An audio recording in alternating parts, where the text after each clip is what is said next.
저에게 다 있는 방송 별다방.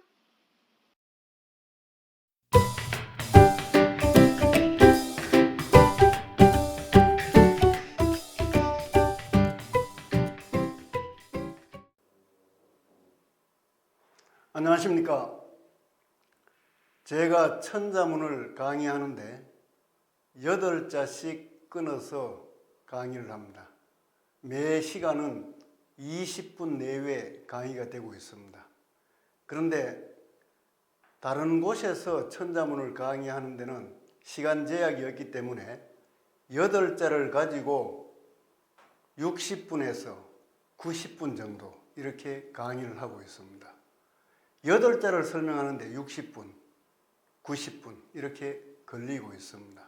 그렇게 해도 들으시는 분이 전혀 지루하지 않게 생각하고 집중해서 주목해서 제 강의를 듣고 있습니다.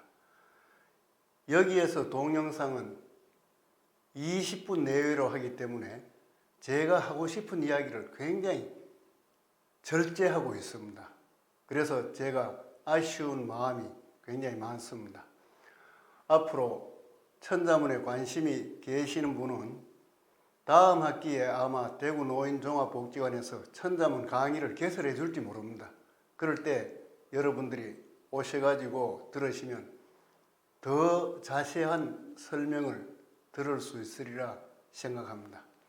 그러면 오늘은 신사가복하고 기업 남양하라에 대해서 설명을 드리겠습니다. 믿을 신자는 사람이 말하는 것은 믿음이 있다, 믿어야 한다라는 그런 뜻입니다. 그런데 이렇게만 되면 얼마나 좋은 세상이 되겠습니까? 텔레비를 켜면 전부 거짓말이 난무하고 있어요. 야당은 여당, 여당은 야당, 전부 헐뜯고 하는데 이런 믿음을 주지 못하는 정치, 이것은 이번 선거에서 바로잡아야 된다. 그 바로잡을 수 있는 힘은 누구에게 있느냐? 국민들에게 있다라고 저는 생각을 합니다. 믿을 신, 사람의 말은 믿어야 하는데 저는 이것을 우스개로 사람의 말 믿을지 못 믿을지 한번 생각해 보라, 이렇게 농담을 하고 있습니다. 말씀은 입에서 말을 하니까, 입으로 말을 하니까 말 기운이 올라온다, 이렇게 연상을 하시면 좋으리라 생각합니다. 사자는 부릴 사자입니다. 사람을 부린다는 뜻이죠. 그래서 사람이 누구를 부리느냐? 오른쪽은 관리리, 아전리라고 새기고 있습니다. 아전을 부린다, 관리를 부린다. 윗사람이 관리를 부릴 수도 있고 국민들이 관리를 부릴 수 있다는 그런 뜻입니다. 리자는 이것은 뜻지자의 옛날 글자입니다.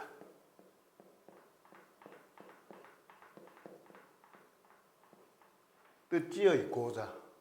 그래서 리자는 무엇을 하느냐? 뜻을 기록하는 사람이다. 그러니까 관리가 되어가지고 자기가 했는 일, 이런 것을 기록하는 사람이 아전리다라는 그런 뜻입니다. 그래서 사람이 아전을 부린다, 관리를 부린다 라는 뜻을 갖고 있습니다. 가자는 오를 가자, 가부다 할 때 이렇게 쓰고 있죠. 가, 오를 가자. 입구자, 그 다음에 고물의 정자를 써서 오를 가로 풀이하고 있습니다. 복자는 덮을 복.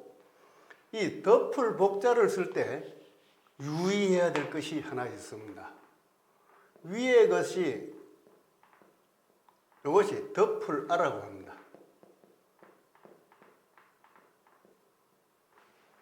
덮는다. 그래서 이 글자를 활자가 이렇게 되어 있는 것도 있어요. 이렇게 쓰면 글자의 원리를 모르고 쓰는 그런 뜻이 됩니다.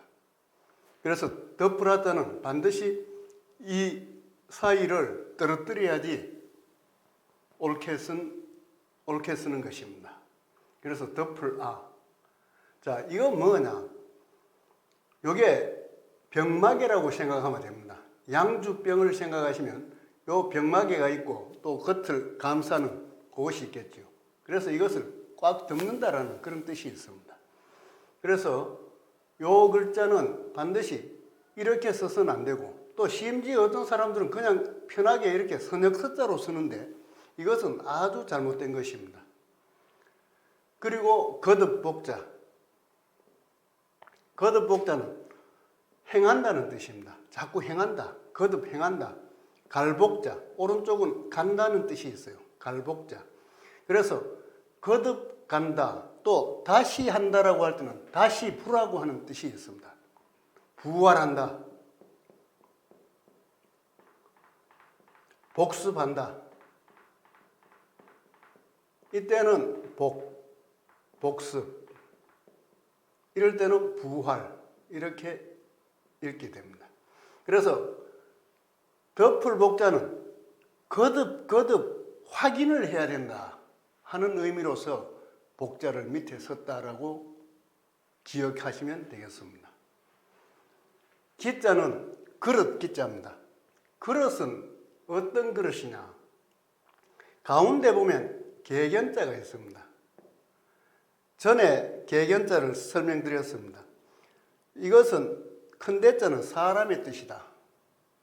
사람의 어깨 위에 올라올 수 있는 애완견이다. 반려견이다. 이렇게 연상하시면 이 클태자와 혼동을 하지 않는다라고 말씀을 드렸습니다. 이것은 클태, 이것은 개견. 대학생들 가운데 한자를 잘 못 배운 학생들은 이것을 구분을 잘 못하고 있어요. 그래서 클태자는 사타구니에 들어있는 것이, 달려있는 것이 크다. 오른쪽에 어깨 위에 있는 것은 애완견이 올라와 있다. 그래서 개견. 이렇게 구분을 하시면 되겠습니다. 그런데 개가 입구를 4개를 갖고 있어요. 이것은 뭐냐? 그릇기라고 하죠. 그래서 이 글자는 개가 밥그릇을 4개를 갖고 있다. 이렇게 연상하시면 되게 좋습니다. 그리고 그릇을 뺏겼어요. 개가 그릇을 뺏겨서 밑에 2 그릇을 누가 가져갔습니다. 그러니까 어떻게 되겠어요? 개가 운다. 이제 그릇이 하나밖에 없어요. 자, 이제 개가 그릇이 하나밖에 없으니까 이 마저 뺏기면 안 되겠죠. 그래서 이것은 짖을 패가 되는 겁니다. 그래서 그릇 기자 하나를 통해 가지고 울고 짖을 패 이것까지 같이 연상해서 기억하시면 한자는 재미있게 기억할 수 있을 것입니다. 욕자는 하고자 할 욕자입니다. 하고자 할 욕. 이것은 왼쪽에 있는 것은 골곡자입니다. 골은 깊다는 뜻이 있지요. 골짜기가 깊습니다. 그래서 깊게 오른쪽에 있는 것은 하품흠.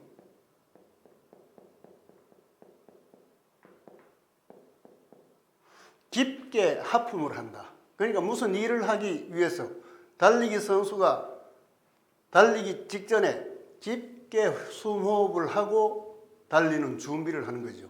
그래서 하고자 할 욕자는 깊게 하품을 한다. 숨을 쉰다라는 뜻이 포함된 글자가 되겠습니다. 그래서 이 하고자 할 욕 밑에 마음심이 들어가면 욕심욕자가 됩니다. 하고자 하는 마음이 깊게, 그 마음이 깊다. 그러니까 이게 욕심을 낸다라는 그런 의미가 되겠죠.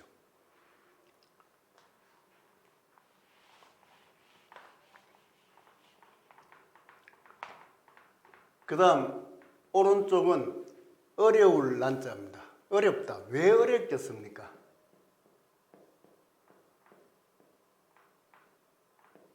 이것이 노란 제비꽃 근자입니다.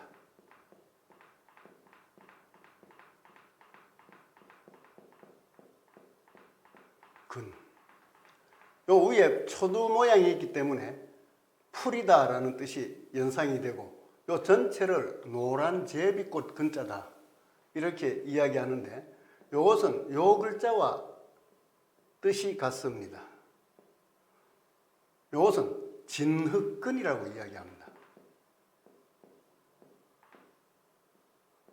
그래서 요것은 글자 모양은 다른데 같은 의미로 생각을 하시면 되겠습니다. 그래서 이 어려울 난자는 진흙에 누가 빠져 있느냐? 새가, 요거는 새추자. 요거는 꼬리가 짧은 새라고 이야기를 합니다. 새가 어디에 빠져 있습니까? 진흙에 빠져 있으니까 거기서 헤어나오기가 어렵다. 빠져나오기가 어렵다. 라는 뜻을 갖고 있는 글자가 어려울 난자입니다. 자, 그러면 양자는 어떤 뜻을 가지고 있느냐? 양자는 위에 나릴이고 밑에 한일이 있습니다. 나릴은 해라는 뜻이죠. 그리고 한일은 지평선이다. 해가 떠오르는 지평선이다. 또는 땅이라고 봐도 관계없습니다. 그러니까 해가 지평선으로 떠오르는 그런 모양을 본떠서 만든 글자입니다. 그래서 이것이 아침단자가 됩니다. 아침단. 그래서 음력 정월 초하루를 원단이라고 이야기하죠. 으뜸은 아침단, 으뜸되는 아침이다. 그러니까 정월 초하루를 원단이라고 하는 겁니다. 자, 헤아릴 양자에서 아침단이 있고 마을리가 있습니다. 이것을 가만히 생각해 보면 아침에 마을에서는 마을 사람들은 뭘 하느냐? 헤아린다. 가족이 다 있나 없나? 짐승이 다 있나 없나? 또 먹을 것이 다 있나 없나? 이런 것을 헤아린다라는 뜻이 되는 것입니다. 그래서 곡식양자, 양식양자는 바로 이런 의미를 담아가지고 만든 글자입니다. 쌀을, 양식을 아침에 마을 사람들은 헤아리는 것이다.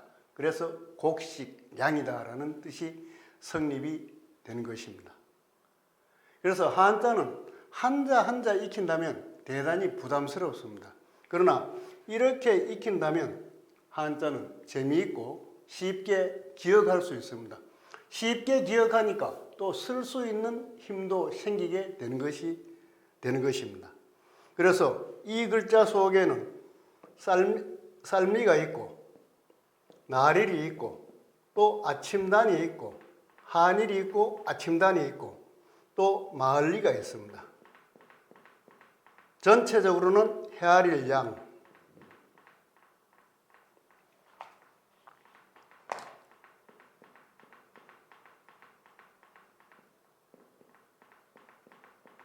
이렇게 해서 헤아릴 요 양식양자만 하면 한자, 두자, 석자, 넉자, 다섯자, 여섯자 그리고 양식양자까지 7자를 양식양자를 통해서 알 수가 있습니다.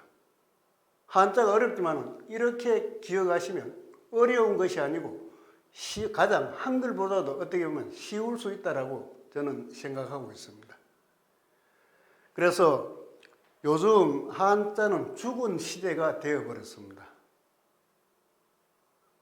중고등학교에서 한자 교육을 조금씩 합니다. 또 안 하는 데도 있다고 이야기를 들었어요. 그런데 한자를 조금씩 하니까 한자가 꾸준하게 기억하지 공부가 되지를 않죠. 그래서 한자는 지금 어떻게 되어 있냐? 거의 사망했다. 한자는 죽었다. 이렇게 표현하는 분도 계십니다. 그런데 한자를 살려야 됩니다. 동양 문화권에서 한자 문화권에서 한자를 사용하지 않으면 월남처럼 되어버립니다. 베트남도 한자 문화권이었습니다. 그런데 지금 한자를 쓰지 않고 있습니다. 그래서 베트남의 언어를 들으면 한자로 분명히 표시할 수 있는데 한자를 버렸기 때문에 한자를 아는 사람들은 베트남어 자체가 생소하게 들리는 현상이 나타나는 겁니다. 그래서 한자는 특별한 지식이 아니고 쉽게 접할 수 있고 쉽게 이해할 수 있고 쉽게 기억할 수 있는 것이다 라는 것을 알아주시면 대단히 감사하겠고, 또 자라나는 손자 손녀들을 위해서 반드시 한자를 가르쳐 주시기 바랍니다. 사자 달린 집안, 이 집안에서는 자녀들이 잘 되도록 하기 위해서 중학교 졸업하기 전까지 1800자 한자를 가르치고 있습니다. 이게 엄청난 차이를 나타내는 거죠. 대부분 그런 형편이 안 되는 분들은 한자 공부를 따로 시키지 못하기 때문에 바로 고학년에 올라갈수록 학력차는 점점 벌어지게 되는 겁니다. 우리 국민들이 깨치셔가지고 학교 기관에서 한자 교육을 반드시 하자고 꼭 강조해 주시기 바랍니다. 자, 그러면 신사가복하고 기욕난양하라는 겁니다. 자, 믿는다. 자기가 믿음이 있으면 그것을 부려야 되겠죠. 그러니까 부리는 겁니다. 어떻게? 가히 덮을 수 있도록 부린다. 자기의 믿음이 있으면 그 믿음 그것을 가히 덮도록, 세상을 덮도록, 세상에 알려주도록 써야 된다. 사용해야 된다는 겁니다. 그래서 제가 한자 교육이 필요하고 가르쳐 주기를 바라는 것은 뭐냐? 바로 이 믿음이 있기 때문에 그런 겁니다. 믿음이 없으면 제가 여기서 어떻게 이야기를 하겠습니까? 그래서 믿는 것은 가히 덮을 수 있도록, 즉 세상 사람들이 알 수 있도록, 영향을 끼칠 수 있도록 자기가 힘써 부려야 한다. 부리고 기욕, 자기의 기량. 기량은 남들이 이해하기 어렵도록, 즉 자기의 기, 큰 그릇, 그것은 헤아리기 어렵도록 하라. 그러니까 자기가 능력이 있더라도 자기 능력을 완전히 다 드러내가지고 미천까지 보일 것이 아니라 남들이 신사가복하더라도 자기가 가지고 있는 기량은 남들이 다 알기 어렵도록, 헤아리기 어렵도록 하라는 것이 바로 기욕난양입니다. 얼마나 교훈적입니까? 보통 사람들은 자기가 아는 것을 전부 떠버리고 다닙니다. 그러지 말고 아는 것을 이야기하더라도 믿음은 가히 알리도록 하되 자기가 가지고 있는 모든 지식은 헤아리기 어렵도록 좀 감추는 것도 미덕이다 라고 하는 그런 뜻이 담긴 것이 기욕난양이 되겠습니다. 기자에는 제가 중학교를 졸업하면서 담임 선생님에게 졸업하는 날 앨범을 받아가지고 거기 들고 가서 선생님, 이 앨범에 제가 평생 지내야 할 좋은 글귀를 하나 써주십시오 라고 부탁을 했습니다. 그분의 성함은 아직도 기억하고 있습니다. 그때 그 담임 선생님께서 써주신 글이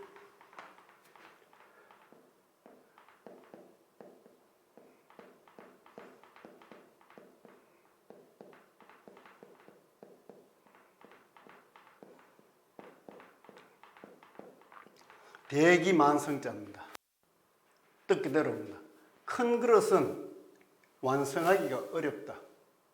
늦게 완성한다. 큰 그릇은 늦게 찬다는 거죠. 그릇이 크면 거기 채우려면 늦어진다. 빨리 채워지지 않는다라는 뜻으로 담임 선생님께서 써주신 것을 저는 지금도 기억하고 있는데, 제 그릇이 대기인지 중기인지 속인지 아직 모르고 있습니다. 또 어느 정도 찼는지 지금 모르고 있는데 한자를 설명하고 하는 데서는 중기 정도 안 되겠느냐, 이런 생각을 어리석게도 했습니다. 천자문을 통해서 우리는 많은 것을 공부할 수 있고 느낄 수 있고 배울 수 있지만 정말 필요한 이야기가 많이 담겨 있는 것입니다. 그래서 앞으로 남은 시간도 천자문에 대해서 더욱더 성의 있게 설명하도록 하겠습니다. 감사합니다. 좋아요와 구독 눌러주세요.